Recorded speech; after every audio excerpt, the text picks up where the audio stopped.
malapit kayo sa area, punta na kayo dito, Raha Sulaiman, papunta pala dito si Kong Kiko.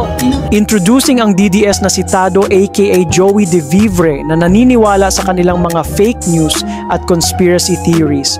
May nakaschedule daw na martial law si PBBM. Sa Raha Sulaiman. So, come over here. Feeling ko mas okay kung dito na lang siya pumunta, no? Kasi kukulong siya dun eh. Kasi pa nagpunta siya sa Forbes eh. Sabi nga sa post ka na magpaano ng martial law bukas? Ano yun? Ang problema, bakit naman magma-martial law si PBBM kung ilang dosena lang kayong nagkalat sa sarili nyong palpak na people power kuno? May saltik lang? Kasi may chismis kasi talaga na magma-martial law ng before ng October 15. Hala?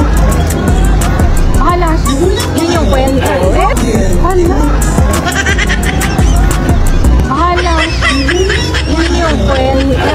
Ewan ko, I don't know kung pero yun yung umiikot na eme. Mga etsyuserang palaka, kayo-kayo lang naman ang gumagawa ng mga chismis na yan. Pati sarili nyo binubudol nyo. Ayan. Guys, punta na kayo dahil ano pala, pupunta dito si Kong Miao. So, punta na. If nandito kayo sa area, punta na kayo.